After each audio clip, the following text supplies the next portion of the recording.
Hello there. Chatbots and voice assistants are one of the most important tools in today's and especially in tomorrow's world, but who are the people behind them, the conversation designers? My name is Eran Soroka, head of marketing for CocoHub.ai, and today we have a special guest in the days of pandemic coming from Milan, Italy, Alessandra Cherubini from PatchAi. How are you, Alessandra? Hi, Eran. I'm good. Hi, everyone. And thank you, Eran, for having me into your podcast. Sure, I love to do it. So first of all, how did you get into conversation design?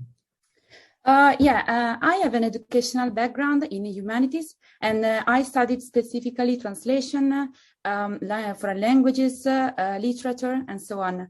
And when I was about to finish my master's degree, I started to get fascinated by computational linguistics. So I started to dive into concepts like NLP, NLU, and machine learning theories. So I started to apply to courses, read papers and books, and so on. And back in time, conversation design in Italy wasn't so widespread. But after some research, I managed to start my career as an NLU trainer for this chatbot in customer service for a bank. And after 1 year, I became a conversation designer in healthcare. That's great. What's the bot or project that you're most proud of? This is a hard question, actually. But for sure, I was deeply satisfied when I saw the first results of my work in my first project in the bank, because basically this customer support chatbot needed some fixing, some improvements, because lately its performance was downgrading.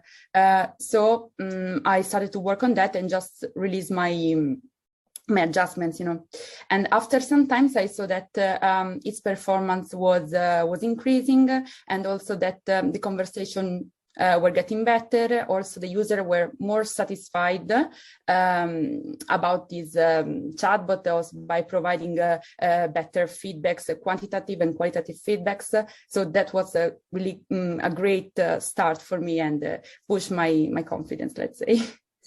And today, as you said, you're working in PatchAi. What's the biggest advantage of a chatbot in a healthcare environment? Okay. Basically, chatbots help to automate certain tasks or improve some processes. And also in healthcare, they are used for different purposes. You can use chatbot for collecting data, checking your symptoms, providing medical information or mental support, but also helping manage some administration issues, such as scheduling appointments or dealing with invoice requests and so on. But honestly, I think that we are moving from the mere concept of automation in healthcare to something more related to exploring the true capabilities of conversational interfaces. Because in my case, for example, I work on this conversational interface on a product for clinical trials. And it's essential that your bot shows empathy and motivates or praises the patients involved in cares, let's say, and in general, it is needed that the bot guides the patient, make them feel understood, and because they are dealing with their health status, so it's something that they need to be, they need to be accompanied and develop awareness on their health status, and you have to make them feel in control, you can do it. Yeah, actually, I think that those horrible days of pandemic just actually emphasize the need for conversational tools in the healthcare industry. Yeah, I agree. Indeed, during the emergency, all the systems have been overwhelmed, as we know, but users still need some prompt responses. And indeed, I think that superpower of conversational tools is that they can give you the perception of an immediate feedback. And so from one side, this turn taking during the interaction is something that naturally makes you feel heard and somehow understood. And in the pandemic, I think that the need for empathy has become primary. And on the other side, of course, chatbots have been very, very useful to automate triages for COVID or self-assessment questionnaires. And so they were essential to collect data in a structured way and in little time, for example. You talked about the bot being emphatic. Yeah. How do you make the bot emphatic enough and like gentle enough to convince user to share the medical information? Because we know like we're getting used to do it in front of human representatives, human doctors, but in chatbot it's quite different. Let's say I think that the chatbot, in order to be persuasive in asking health questions, should have be clear about the goals and the reason for which you are collecting this data. So, for example, you have to state who will process this data and why you are collecting it and what will be the outcome. This is like a basis for being empathetic, let's say, because it's not only a matter of show you that I feel what you are feeling, because sometimes this can be perceived as rude. So it's better to just be clear and go step by step.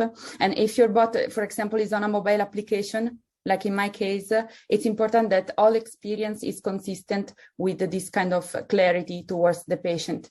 And it's important that the patient trusts the tool by which they are communicating data. It's also important to make the patient know how this tool works. This is for me a way to be also empathic, because if the patient understands how the tool works, it's more safe for them to communicate data. So if they perceive that it's a safe environment, it's better, because we are talking about delicate data, sensible data.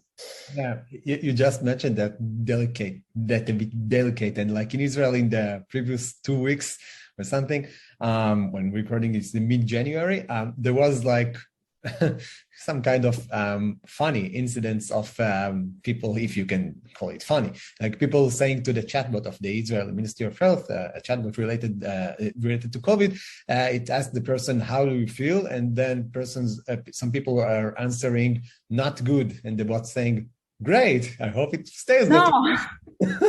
Okay. So basically, this is not like a good example, but do you have something, actually, this is not like the funny subject, but do you have like some kind of awful or funny experiences you had on your own when designing chatbots? Yeah, it is not strictly related to chatbots, but almost. Since it came to my mind this one recent episode when our development team was building this in-house testing prototype tool for me to work. And when they showcased it in front of the whole company, I was surprised because the bot icon was me. Yeah, I mean, my Slack picture. And it was funny even because they sampled a conversation where I said something like, how are you? Oh, you really need to go on holiday. And I would suggest also to have some mojitos or something like that. So even if I work, I just realized that even if I work with the bot every day, I never imagined that one day I will turn into a chatbot myself. It's like, it was kind of funny. Okay. So the most important thing for a chatbot generally, what is it besides what you mentioned in the healthcare context? I think this can be applied across fields. It's, I think, dealing with user expectations. This doesn't mean that the chatbot should be able to do everything, but it's a matter of setting the boundaries and dealing with them, because users can easily get disappointed when chatbots don't satisfy their needs, or the conversation is going in way the users don't expect. So to me, there are two important best practices for a good conversation design, a conversational experience. For sure, one, make your chatbot understand the most of what it should understand, it should be able to do. And two, in case the users ask for something that is out of the chatbot knowledge, just be prepared and create repairing flows that can bring some added value to the user anyway, even if they cannot satisfy the user need. But it's not just a sorry, I'm still learning, but maybe something more valuable. And the only way, in which you can do this is create a strong basis before start developing your chatbot. So do some user research, understand the journey of the user, the context in which they act, and from them you can retrieve the intents on which build some your conversations. And okay. After the launch, to conclude, after the launch of your chatbot, you have to monitor it and fine-tune the knowledge, just to understand if you forget about some some shadows that you didn't think about before. And this is the only way to continuously deal with users' expectations and be okay with it. Okay. You talked about before conversation design was widespread in Italy. I don't know if it is widespread nowadays, but if somebody wants to get into this field, what tips or advice would you give this person?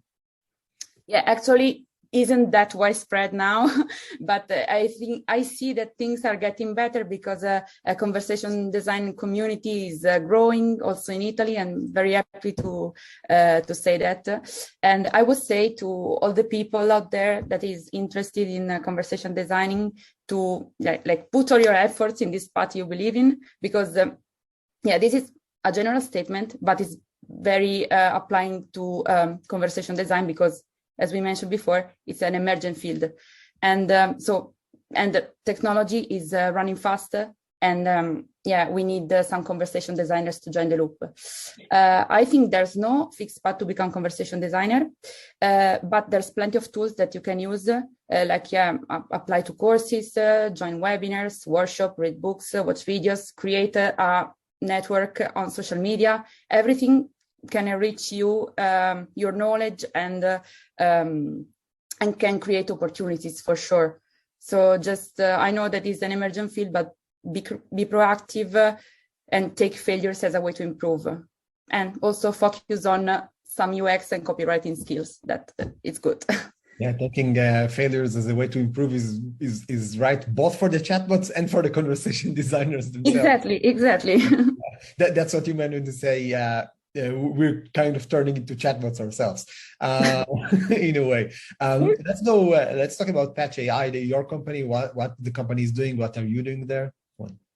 PatchAi is a company that has been acquired recently by Alira Health, which operates in the clinical research field. Currently, I'm focused on the product for clinical trials, and trials are essential for science progression. And but this journey can be hard for the patient because they are required to collect data often on a daily basis and according to strict protocols. So the solution that has developed PatchAi aims to help this patient dealing with their trial commitments. And I'm part of the product team, and my job has been focused on defining a patient-centric role for the conversational interface. So I started by doing research about the patient needs and outlined appropriate bot personas and validated them also with the help of the University of Padova here in Italy. And I have been iterating on dialogues in order to ensure the best conversational experience possible for those who join the trials. Nice, very, very nice. Sounds like you have a lot of work these days. Yeah, indeed. It's quite challenging, but I think it's very, very interesting. It's rewarding also because you see how you impact the lives of people. Give us one forecast for the future of conversational AI as you see it. Okay. I will keep my feet on the ground with this question. Okay. I know that many things can be said, but I say that my view is that we need to consolidate what has been growing fast in recent years, because technology has run fast, but there's room for improvement in the overall experience between users and bots still, both apply to text and voice.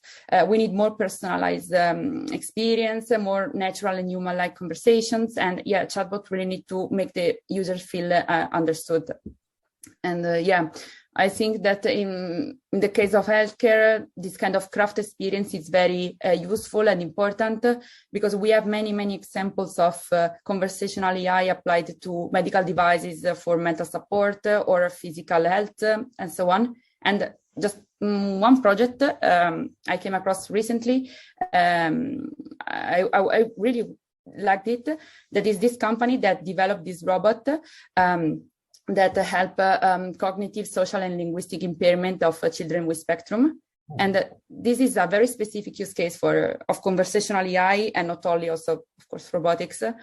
But just to say that in general, curating and personalize the whole conversational experience can enhance the technical capabilities. So it's like a synergy. So we do not have to focus only on the technical part, but develop the whole conversational experience. It can have positive impacts. It goes hand in hand, as you said. Like we're improving the technology improving us, and we are all getting to be kind of bots. Grazie, Alessandra Cherubini, conversation designer from PatchAi from Milan, Italy. Thanks so much for having this conversation and for your great insights from the heart of the fight. Thank you. Thank you. It was my pleasure to participate in your podcast. Thanks. Thank you. And for everybody listening or watching, go check out cocohub.ai when you can create bots with a human touch. Video bots, voice bots, textual bots, and base personality for the bots, which is something pretty new and awesome that you should check out as well. Take care. Stay safe. Bye-bye. Bye.